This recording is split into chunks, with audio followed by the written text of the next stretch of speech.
जय हिंद दोस्तों। 16 दिसंबर के करंट अफेयर्स में आप सभी का स्वागत है। और आज के करंट अफेयर्स का पहला टॉपिक राष्ट्रीय परिवार स्वास्थ्य सर्वेक्षण के बारे में है।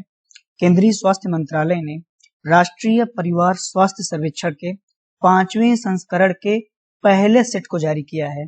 इसमें 17 राज्यों और 5 केंद्र शासित प्रदेशों को शामिल किया गया है। इस सर्वेक्षण के अनुसार भारत में कुपोषण की वृद्धि हुई है, बच्चों में कुपोषण बढ़ा है। अब देखिए, जो कुपोषण होता है, कुपोषण का अर्थ है कि बच्चों का सही से विकास ना होना।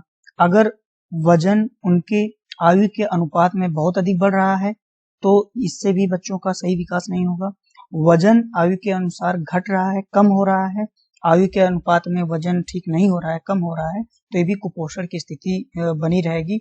तो ऐसा ही सर्वे में निकल के आया है कि अधिक वजन वाले बच्चों में भी वृद्धि हो रही है और कुछ राज्यों में कम वजन वाले बच्चों का भी पता चल रहा है। ऐसी स्थिति होने पर ये बच्चे आगे चल करके सही पूर्ण रूप से सही तरीके से विकास नहीं कर पाएंगे, विकसित नहीं हो पाएंगे। तो भारत के लिए चिंता का विषय है। इस सर्वेक्षण की सबसे अच्छी बात यह है कि जो बच्चों का पूर्ण टीकाकरण होता है वो बढ़ गया है। पहले 65% था, लेकिन इस सर्वेक्षण में निकल के आया कि अब 73%, 100 में से 73 बच्चों का पूर्ण टीकाकरण हो रहा है। अन्य वजहों से बचे हुए बच्चों का पूरा टीकाकरण नहीं हो पा रहा है। अब आने वाले समय में प्रयास किया जा रहा है कि भारत भर में 100% पूर्ण टीकाकरण को प्राप्त किया जा सके। बच्चों के टीकाकरण में हिमाचल प्रदेश अव्वल रहा है। इस पॉइंट को, इस फैक्ट को याद रखिएगा कि बच्चों के टीकाकरण में हिमाचल प्रदेश अव्वल रहा है।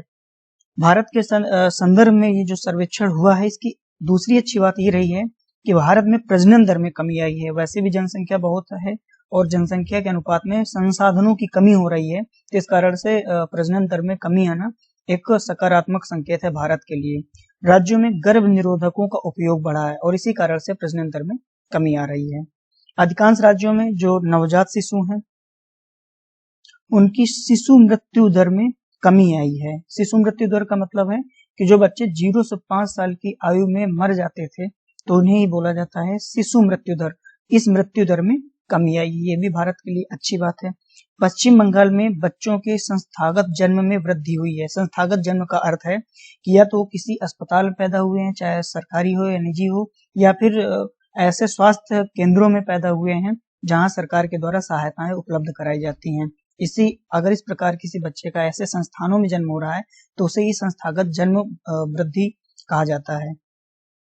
क्योंकि पहले होता क्या था, पहले सामान्य तौर पर घरों पर ही प्रसव संपन्न करा दिया जाता था, बच्चे पैदा करा दिए जाते थे और ऐसा काम अप्रशिक्षित दाइयां करती थी।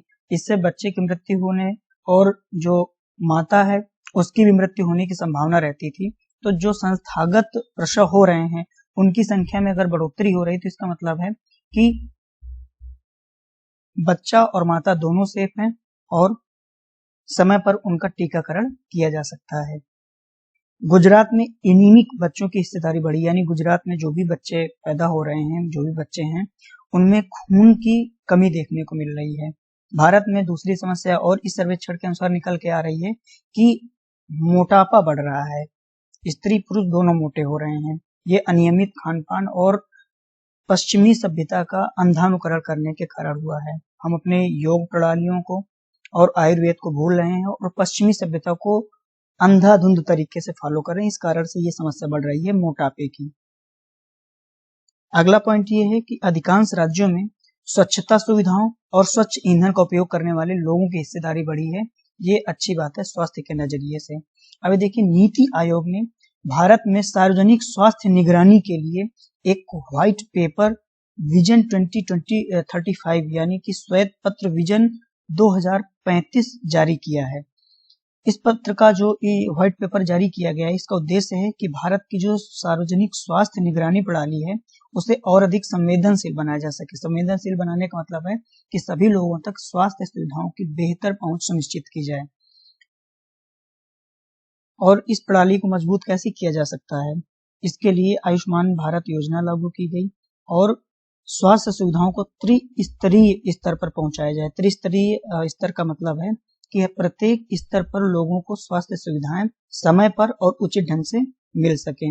यही व्हाइट पेपर विजन 2035 का उद्देश्य है। प्रीलिम्स में आ सकता है कि श्वेत पत्र विजन 2035 किससे संबंधित है, तो सार्वजनिक स्वास्थ्य निगरानी या फिर स्वास्थ्य सेवाओं तक लोगों की पहुंच सुनिश्चित करने के लिए व्हाइट पेपर विजन 2035 सरकार के द्वारा जारी किया गया है। अब चलते हैं अगले टॉपिक की तरफ। अगला टॉपिक हमारा है हाइब्रिड नवीकरणीय ऊर्जा पार्क से संबंधित। पीएम मोदी ने दुनिया के सबसे बड़े हाइब्रिड नवीकरणीय ऊर्जा पार्क की नींव रखी है और यह कहां पर बनाया जाएगा सबसे बड़ा नवीकरणीय ऊर्जा पार्क? यह गुजरात में कच्छ जिले में बनाया जाएगा और गांव है विगकोट।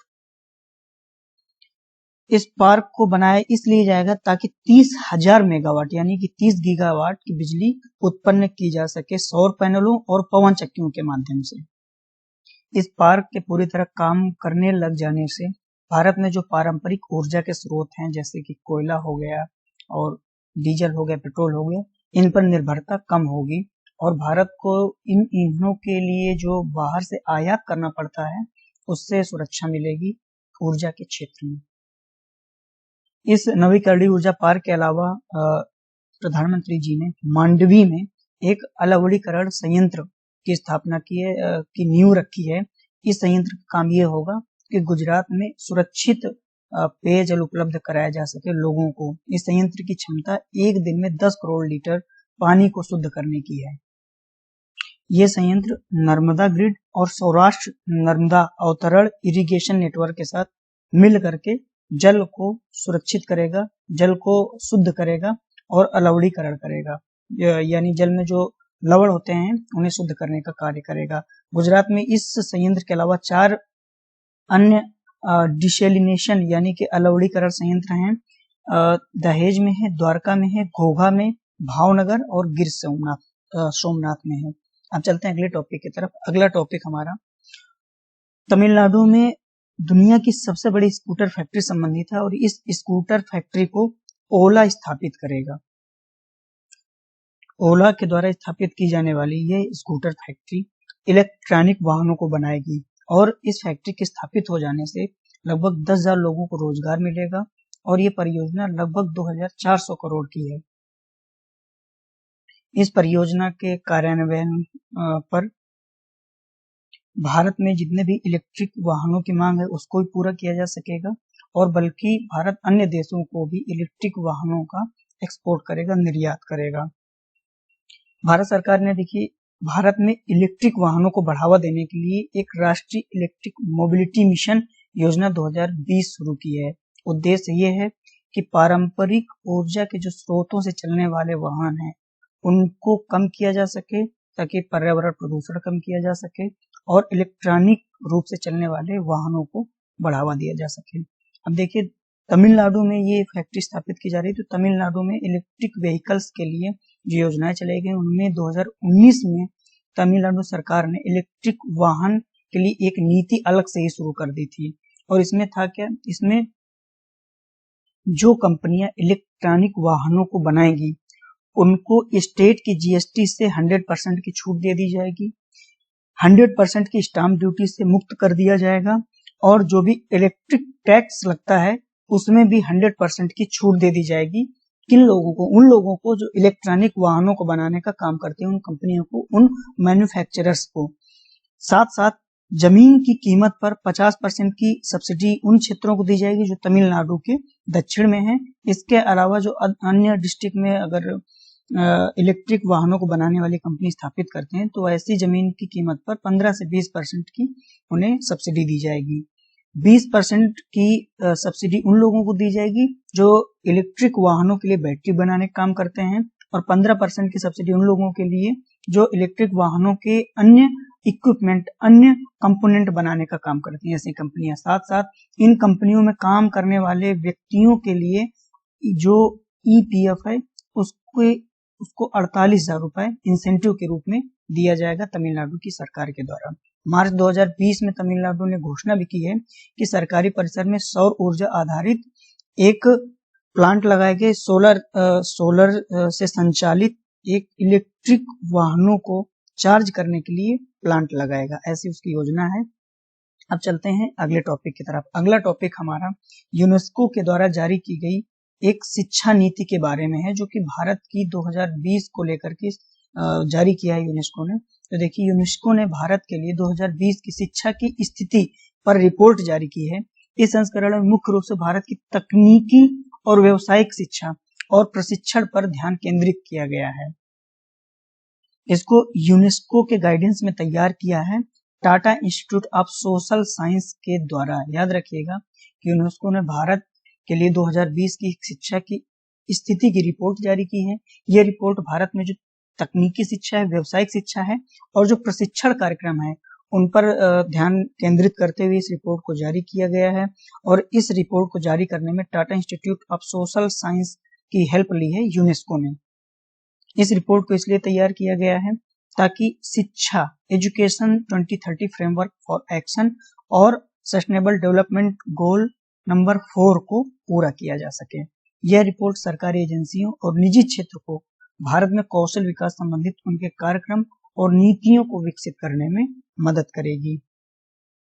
अब देखिए, वर्तमान में भारत सरकार प्रत्येक वर्ष 10 मिलियन युवाओं को प्रशिक्षित कर रही है। और याद रखना चाहिए, युवाओं को प्रशिक्षित करने के लिए भारत सरकार ने एक मिशन शुरू किया था, स्किल इंडिया मिशन, ताकि युवाओं को और अधिक तरीके से और सारे पहलुओं को ध्यान में रखते हुए, सारे मुद्दों को, सारे जितने भी कार्यक्रम चल रहे हैं भारत सरकार के, उनमें से एक महत्वपूर्ण कार्यक्रम स्किल इंडिया मिशन है। इसमें से सभी उन सेक्टरों को शामिल कर लिया गया है जो भारत में कार्य करते हैं और इन्हीं सेक्टरों में ही लोगों को कौशल प्रदान किया जाता है। और 2022 तक 110 मिलियन स्किल फोर्स बनाने का लक्ष्य रखा गया है भारत सरकार के द्वारा। एजुकेशन के लिए भारत में जो शिक्षा की 2020 की रिपोर्ट यूनेस्को के द्वारा जारी की गई है, उसमें कहा गया है कि भारत में अनौपचारिक कार्यबल एक बनाया जाए और उसमें 10 प्रावधान रखे जाएं ताकि भारत में स्किल फोर्स के लक्ष्य को प्राप्त किया जा सके। जो 110 मिलियन का स्किल फोर्स तैयार करना है 2022 तक, उसको अगर प्राप्त करना है तो यूनेस्को के द्वारा दिए गए इस रिपोर्ट में 10 प्रावधानों को भारत सरकार को फॉलो करना चाहिए। यूनेस्को ने ये भी कहा है कि भारत में मूर्त और अमूर्त संस्कृति विरासत स्थलों को संरक्षित किया जाए, क्योंकि बड़ी संख्या में ये लोगों को आजीविका प्रदान करता है। यूनेस्को के बारे में देख लेते हैं, कई बार चर्चा हो चुकी है पहले, फिर भी देख लेते हैं। इसकी स्थापना 1945 में हुई थी। पेरिस में एक विशेष एजेंसी के तौर पर कार्य करती है जो कि शिक्षा, विज्ञान, संस्कृति को अंतर्राष्ट्रीय सहयोग के माध्यम से संपन्न करती है और विश्व शांति और सुरक्षा को बढ़ावा देने के लिए प्रयासरत है। 193 कंट्रीज जिसके सदस्य के रूप में सम्मिलित हैं और इस संगठन यूनेस्को के संयुक्त राष्ट्र शैक्षिक, वैज्ञानिक और सांस्कृतिक संगठन के जो महानिदेशक हैं वो आंड्रे ऑजोले हैं। अब अगले टॉपिक की तरफ बढ़ते हैं। अगला टॉपिक हमारा भारतीय टेनिस खिलाड़ी अंकिता रैना के बारे में है। अंकिता रैना ने दुबई में ITF युगल खिताब जीता है, क्योंकि भारत की एक टेनिस खिलाड़ी है अंकिता रैना। इन्होंने दुबई में अपने इस साल का जो सबसे बड़ा खिताब है उसे जीता है और इन्होंने आलियोना बोल्सोवा और जाइदोनोव काजाजुआन को हरा दिया था। अब चूंकि इन्होंने युगल में जीता तो इनके साथ एक और खिलाड़ी थी, इनका नाम एकेटेरिन गोर्गोडेज है। इसी के साथ मिलकर के इन्होंने अल हबतूर चुनौती को जीता हुआ है। अल हबतूर टेनिस चैलेंज ये टेनिस का एक टूर्नामेंट है जो महिला टेनिस खिलाड़ियों के लिए बनाया गया है। महिला टेनिस खिलाड़ी इसमें भाग लेती हैं और 1998 से हर वर्ष दुबई में इसका आयोजन किया जाता है। इसमें $1 लाख विजेता को दिए जाते हैं। अब अगला टॉपिक देखते हैं। अगला टॉपिक हमारा कीचड़ प्रबंधन के बारे में है। Norway institute of bio economic research और श्री गंगा ने भारत में कीचड़ प्रबंधन के ढांचे को विकास के लिए एक समझौता किया हुआ है। इस समझौते का मुख्य उद्देश्य ये है कि गंगा नदी में जो कीचड़ हो रहा है या गंगा नदी के साथ साथ अन्य जो नदियों में कीचड़ की बढ़ोतरी हो रही है उसका प्रबंधन कैसे किया जाए।